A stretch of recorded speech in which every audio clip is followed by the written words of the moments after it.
ಇವ್ರ ಕಾಲದಾಗ ಒಂದು ಕಾನೂನು ಮಾಡಿದ್ರು. ಯಾವ ರೀತಿ ಹಿಂದೂ ವಿರೋಧಿ ಮನಸ್ಥಿತಿ ಅದ ಅಂತಂದ್ರೆ ಅನೇಕರಿಗೆ ಗೊತ್ತಿಲ್ಲ. ಇಲ್ಲಿ ಚಲುವಾದಿ ನಾರಾಯಣ ಸ್ವಾಮಿಯವರ ಒಂದು ಕಾನೂನು ಮಾಡಲಿಕ್ಕೆ ಹೊರಟಿದ್ರು. ಏನದು? Communal violence bill.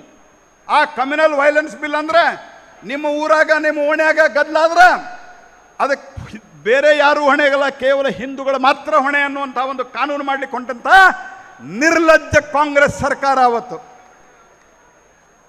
4 ಜನ ಈ ಕಾನೂನು ಜಾರಿಗೆ, 7 ಜನ ಸಮಿತಿ, ಅದರೊಳಗೆ 4 ಜನ ಅಲ್ಪಸಂಖ್ಯಾತರು ಇರ್ಬೇಕಂತ ಕಾನೂನು ಮಾಡಲಿಕ್ಕೆ ಕೊಟ್ಟಿದ್ರು. ಆ ಕಾಲದಲ್ಲಿ ಪ್ರಣವ್ ಮುಖರ್ಜಿ ಅವರು ಭಾಳ ಇದ್ರ ಗಲಾಟೆ ಆಗತ್ತಾ, ಇದ್ರ ವಿರುದ್ಧವಾಗಿ ಜನ ಹೇಳ್ತಾರೆ ಅಂತ ಹೇಳಿದಾಗ 14ರ ನಂತರ ನಾವು ಅಧಿಕಾರಕ್ಕೆ ಬಂದ ಮೇಲೆ ಈ ಕಾನೂನು ಮಾಡ್ತೀವಿ ಅಂತ ಹೇಳಿದ್ರು. 14ರ ನಂತರ ಅಡ್ರೆಸ್ಸೇ ಸಿಗ್ತಾ ಇಲ್ಲ. 14ರ ನಂತರ ಅಲ್ಲ, ನೀವಿನ್ನು ಮುಂದೆ ಈ ದೇಶದೊಳಗೆ ನೀವು ಅಧಿಕಾರಕ್ಕೆ ಬರೋದಿಲ್ಲ ಅನ್ನುವಂಥ ಸಂಗತಿಯನ್ನು ನಾನು ಹೇಳಲಿಕ್ಕೆ ಬಯಸ್ತೇನೆ ಸ್ನೇಹಿತರೆ.